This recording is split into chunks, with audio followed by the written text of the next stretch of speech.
الله الرحمن الرحيم ليس البر أن تولوا وجوهكم قبل المشرق والمغرب صدق الله العظيم اللهم صل على سيدنا ومولانا محمد وعلى آله وصحبه أجمعين برحمتك يا أرحم الراحمين۔ پیارے دوستان سے وقار، آج کی گفتگو قرآن مجید کی ایک خاص آیت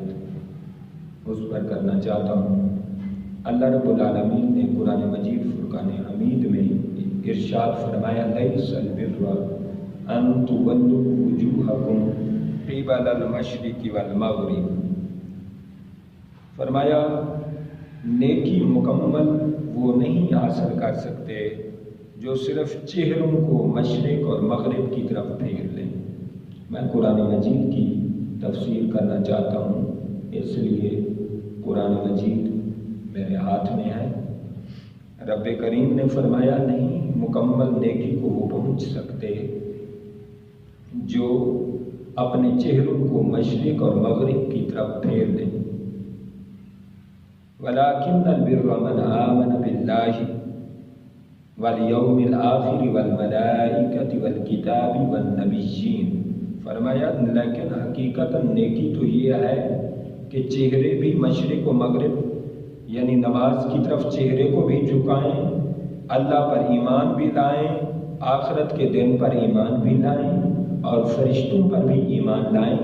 اور جمیع آسمانی کتب پر ایمان لائیں، اور جمیع انبیاء کرام علیہ السلام پر ایمان لائیں۔ تو اللہ رب العالمین نے یہاں دو چیزیں ارشاد فرمائیں، ایک حقوق العباد، نماز کی پابندی، نماز کی باقاعدگی،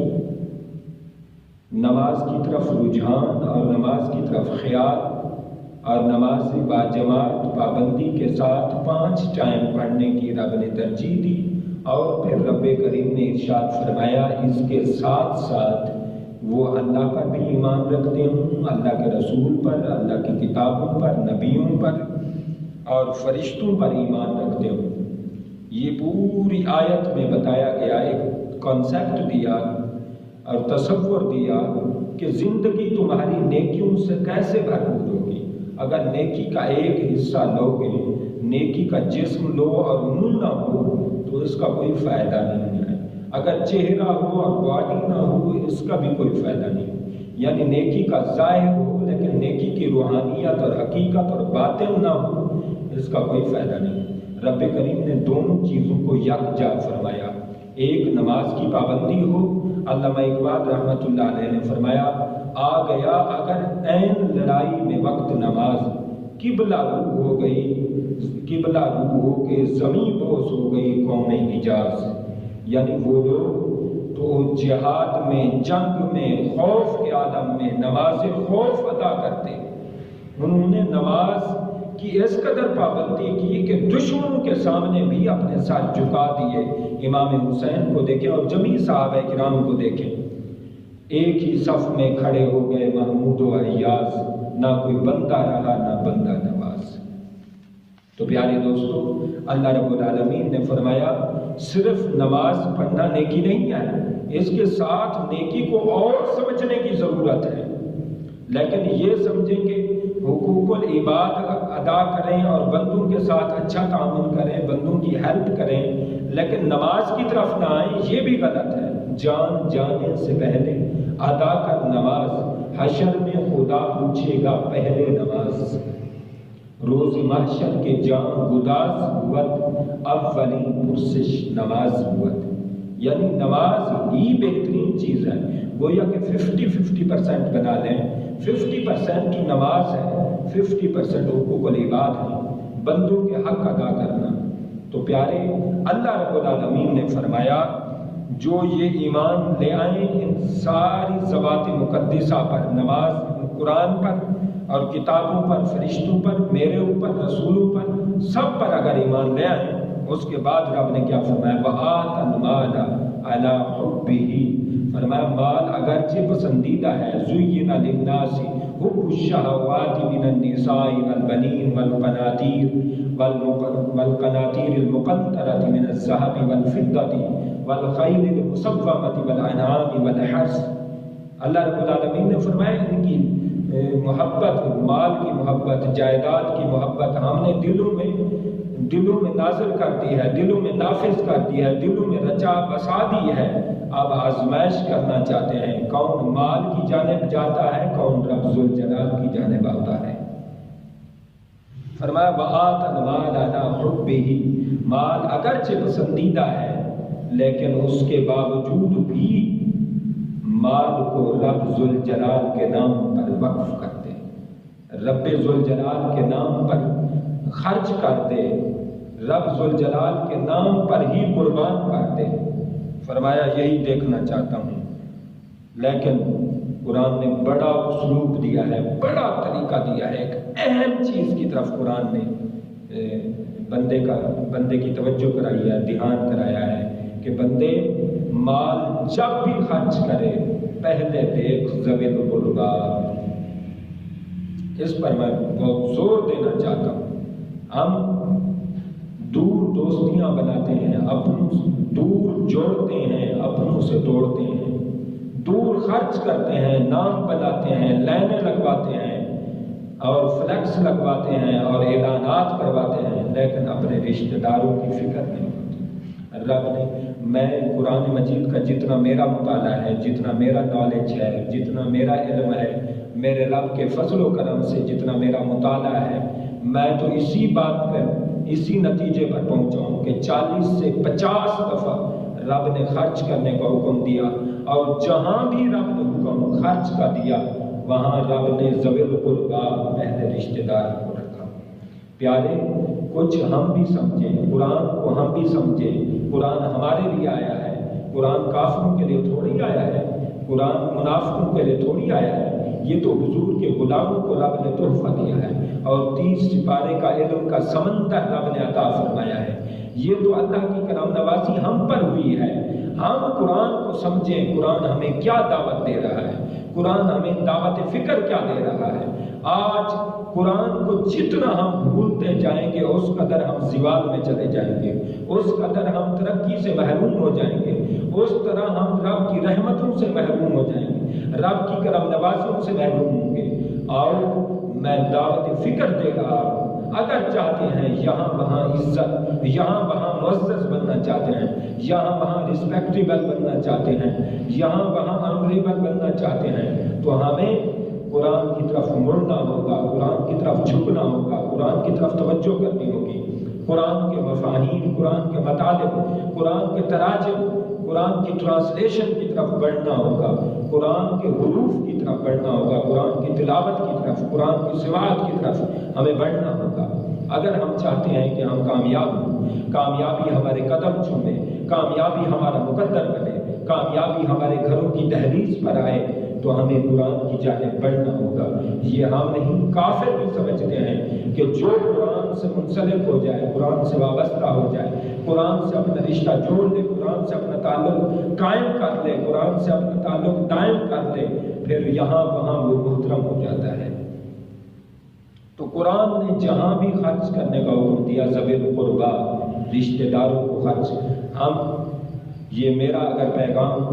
خدا کے فضل و کرم سے اگر شہر میں پہنچ جائے، شہر میں بھی ہم دیکھتے ہیں کہ وہ سکے رکھے ہوتے ہیں، وہ ڈبے میں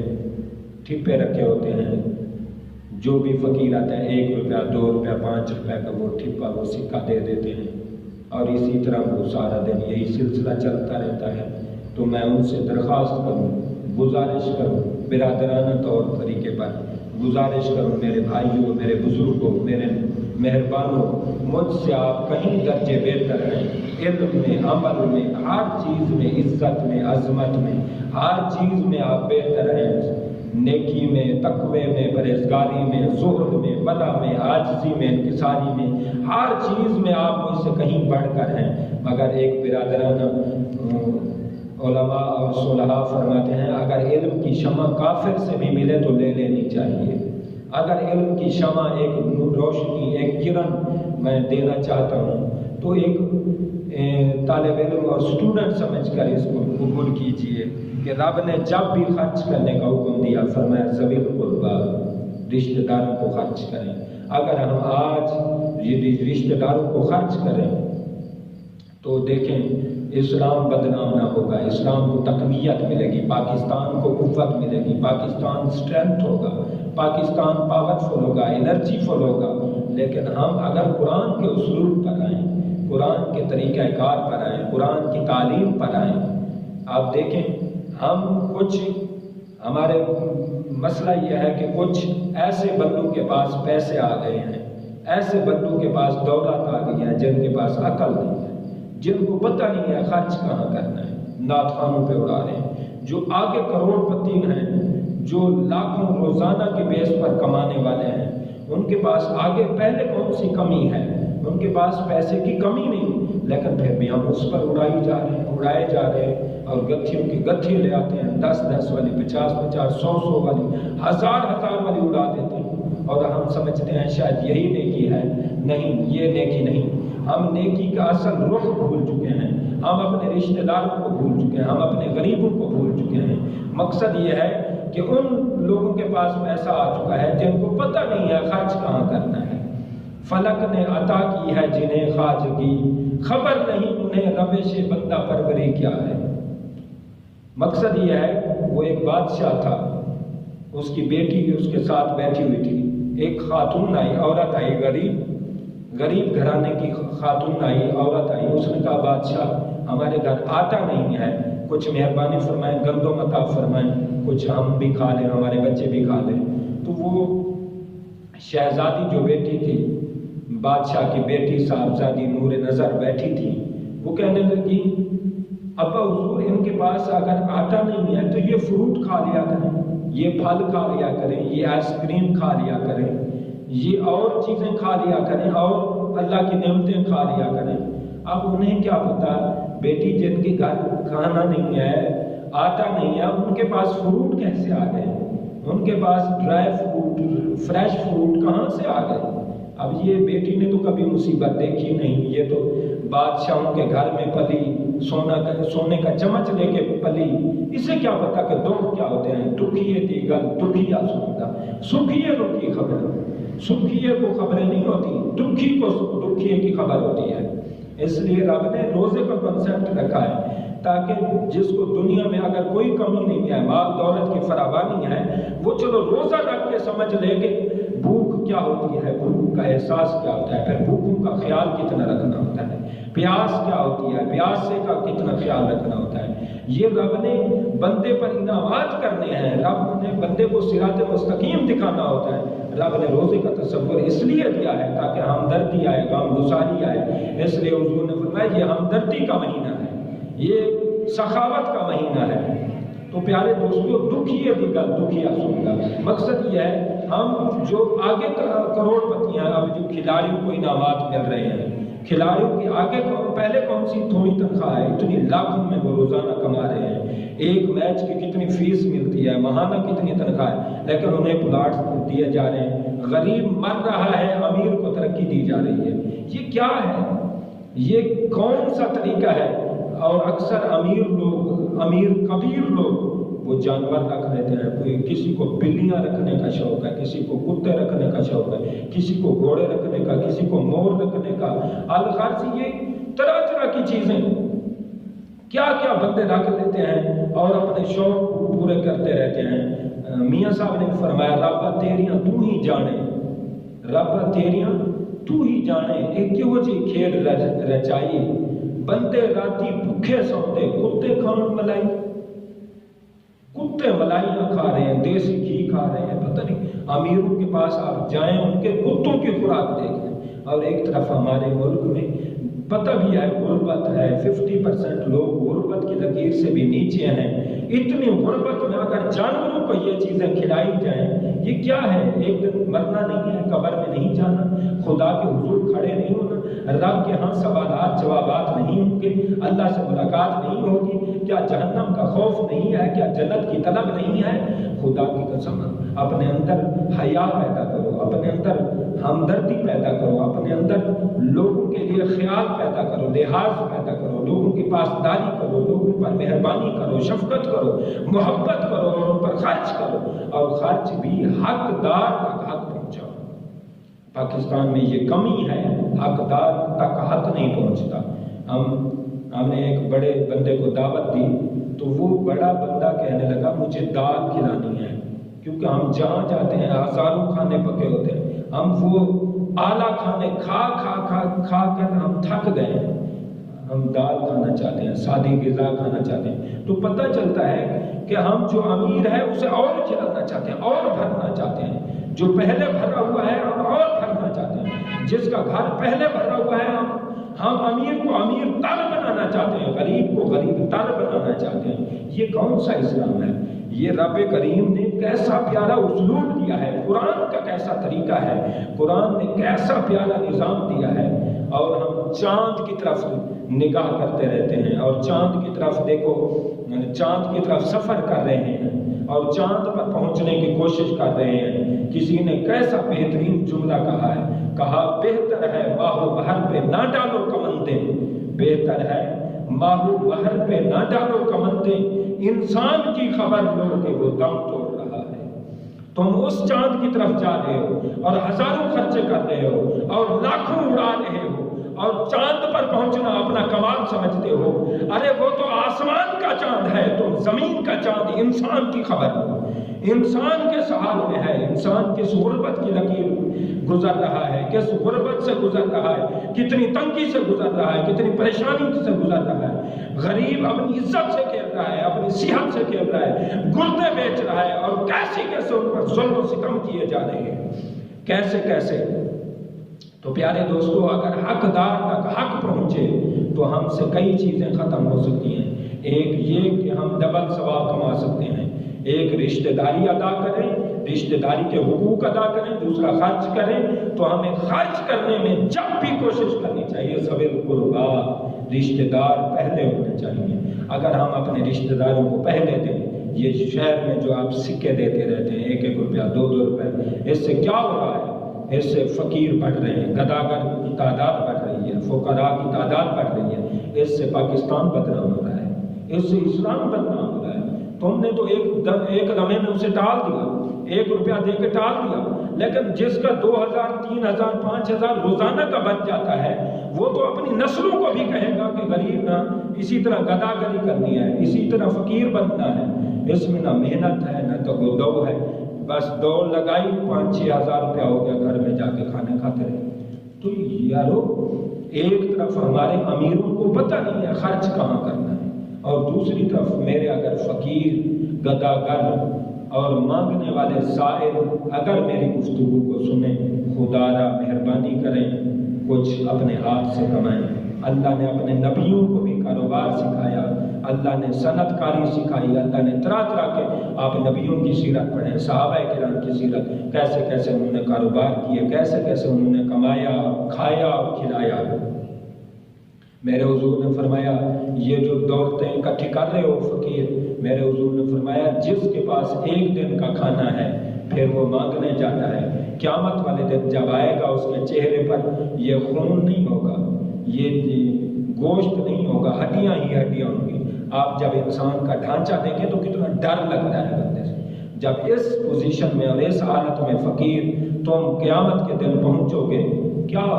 حاصل ہوگا؟ تو مہربانی فرمائیں، فقیر بھی اپنے اندر کوشش کریں کہ یہ بے غیرتی والے کام نہ کریں، یہ بغیر محنت والے کام نہ کریں۔ اللہ کی کائنات بڑی ہے، خدا کی رحمت بہت زیادہ ہے، کمائیں ہاتھوں سے، خون پسینے سے۔ القاسم و حبیب اللہ فرمایا جو ہاتھ سے کماتا ہے وہ نبیوں کی فہرست میں ہوگا، اس لیے کہ نبی بھی اپنے ہاتھ سے کماتے تھے، اور جو ہاتھ سے کماتا ہے، اور جس کے حضور نے فرمایا ہاتھ کمائی کی وجہ سے، روزگار کی وجہ سے، دہاڑی کی وجہ سے، محنت مزدوری کی وجہ سے ہاتھ سخت ہو گئے، اس پر جہنم کی آگ حرام ہوگی، جنت واجب ہوگی۔ لہٰذا 2 طرف سے میں بات کر رہا ہوں، ایک فقیروں کو بالکل نہ دیں تاکہ یہ سلسلہ بند ہو، اسلام بدنام نہ ہو۔ باہر کے ملک میں، بیرون ملک، فارن کنٹریز میں یہی کہا جاتا ہے پاکستان بھکاری ہیں، بھیک مانگتے ہیں، گداگر ہیں، درویش ہیں، یہ خدا را مہربانی کریں قرآن کو سمجھیں۔ قرآن نے جب بھی خرچ کرنے کا حکم دیا ہے، قرآن نے سر فہرست رشتہ داروں کو رکھا ہے۔ اگر ہم فرد سے افراد، افراد سے معاشرہ، معاشرہ سے ماحول، اسی طرح ہم اگر اپنوں کو دیں، انہیں بھی مانگنے کی ضرورت نہ ہو، جو اپنی حیا کی وجہ سے، اپنی غیرت کی وجہ سے کسی کے آگے ہاتھ نہیں پھیلاتے، ان کو دو۔ اگر وہ تمہاری خوشامد نہیں کرتے تو تم دو۔ الحب للہ والبغض للہ، من آتا للہ من منع للہ، تم دو تو اللہ کے لیے دو، تم روکو تو اللہ کے لیے روکو۔ تمہاری وہ خوشامد نہیں کرتے، چاپلوسی نہیں کرتے، وہ تمہاری آواز پر لبیک نہیں کہتے تو نہ کہیں، تم نے تو خرچ کرنا ہے، تم نے تو اللہ کے نام پہ خرچ کرنا ہے۔ لہٰذا یہ بڑا اہم پوائنٹ ہے۔ میری شاید یہ آیت رک جائے اور میں کسی اور موقع پر اس کو کمپلیٹ کروں، لیکن موضوع کو میں اسی جگہ ہی کمپلیٹ کرنا چاہتا ہوں۔ خدا پیسے جن کے پاس آئے ہیں، خدا کی قسم پیسے ضائع کر رہے ہیں۔ یہ جو اتنی بڑی بڑی محفلیں، اتنے بڑے بڑے پروٹوکول، اتنے بڑے بڑے انتظامات، آپ پاکستان میں دیکھیں پانی کی کمی ہے، پانی فلٹریشن کی کمی ہے۔ یہ جو بڑے لوگ تو محفل کرتے ہو نا، میرا پیغام اگر درد دل سے سمجھتے ہو اور سنتے ہو، خدا کی قسم تم ایک فلٹر لگا دو اپنی گلی میں، محلے میں، اور دوسرے محلے میں، چوتھے محلے میں، شہر میں، جہاں ضرورت ہو 2-4 لاکھ روپے آپ ادھر لگا دیں، بجائے اس کے کہ ایک رات میں آپ اڑا دیں اور آپ سمجھیں شاید نیکی مکمل حاصل کر لیا۔ نہیں میرے بھائی، مرنا ہے۔ تم اگر یہ پانی واٹر فلٹریشن لگا دو گے، پلانٹ لگا دو گے، تو خدا کی قسم ہر قطرہ تمہارے لیے رحمت والا قطرہ ہوگا۔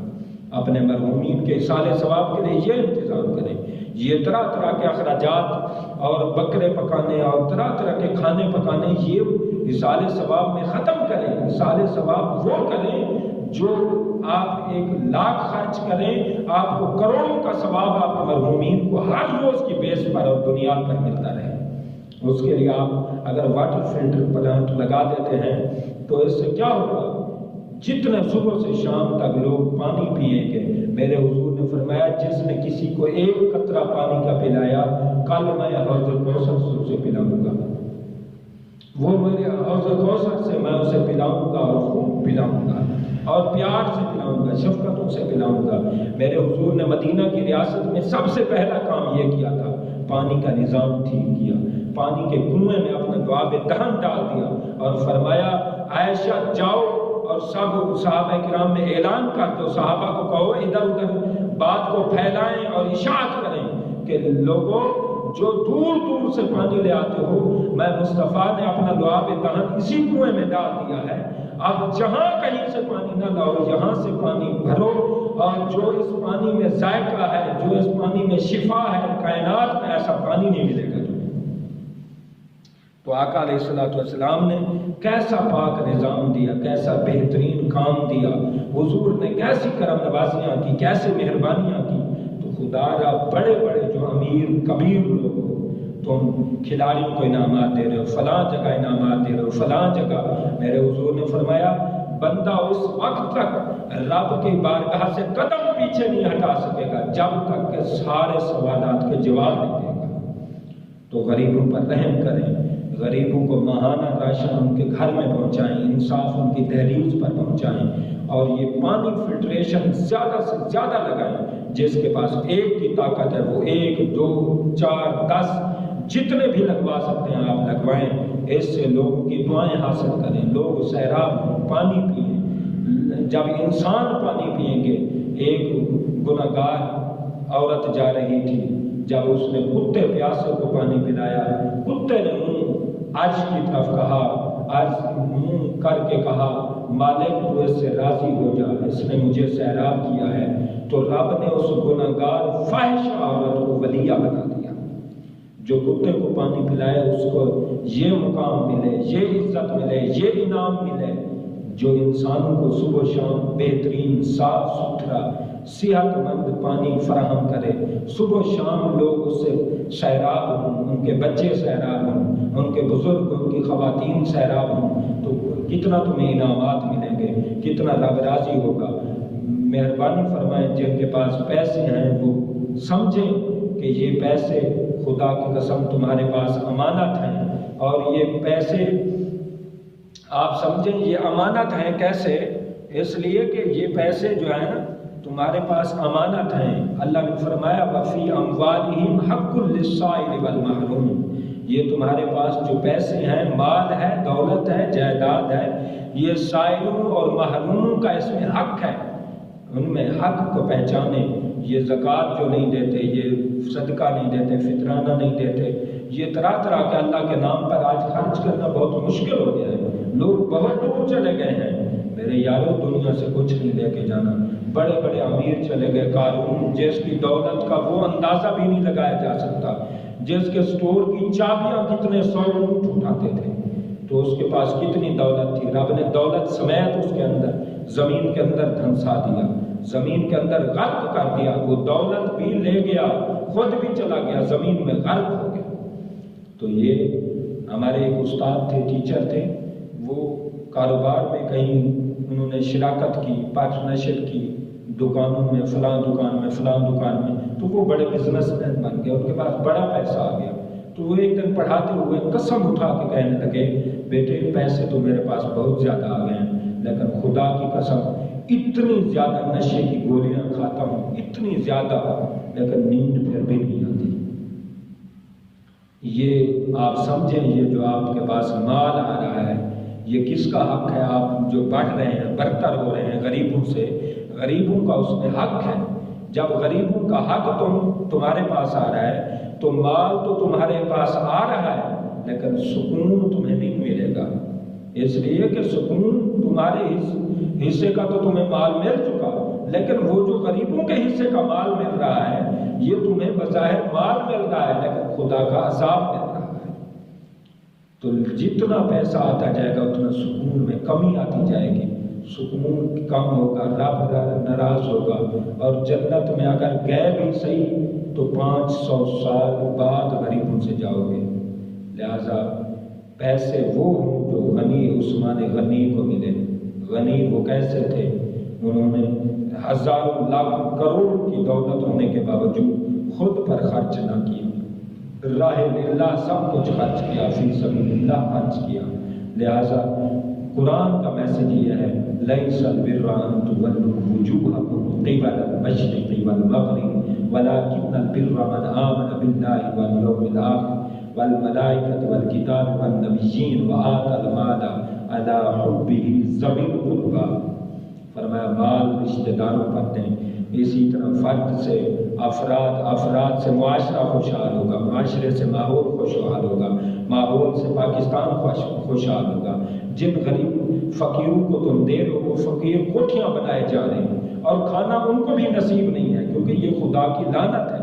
خدا کی رحمت نہیں ہے اتنا پیسہ ہونا اور مانگ کے فقیروں کی طرح اکٹھا کرنا، اس میں برکت نہیں ہوتی، اس میں رب کی رضا نہیں ہوتی۔ لہٰذا وہ بلڈنگیں بنائے جا رہے ہیں اور کام وہی کرتے جا رہے ہیں، اور بلڈنگوں میں جاتے بھی نہیں کہ کہیں کوئی دیکھ لے اور کہے فقیر اتنی بڑی کوٹھی کا مالک ہے پھر دے گا کچھ نہیں، تو ساری زندگی ان کی اس لعنت میں گزر جاتی ہے۔ اور جو مال تم دے رہے ہو نہ حق کو دے رہے ہو، حقدار تک نہیں پہنچا رہے، تو مجرم بن رہے ہو، خرچ کر کے بھی مجرم بن رہے ہو۔ میری پیغام کو ہاتھ باندھ کر میں عرض کروں، طالب علم کی حیثیت سے، فقیر ایک ادنا سا حضور کا خادم غلام، حضور کا امتی ہونے کے ناطے میں عرض کر رہا ہوں، میرے پیغام کو اللہ اپنی بارگاہ میں قبول فرمایا اور آپ کے اور میرے دلوں میں اتارے، اور اللہ عمل کی دولت سے مالا مال فرمائے۔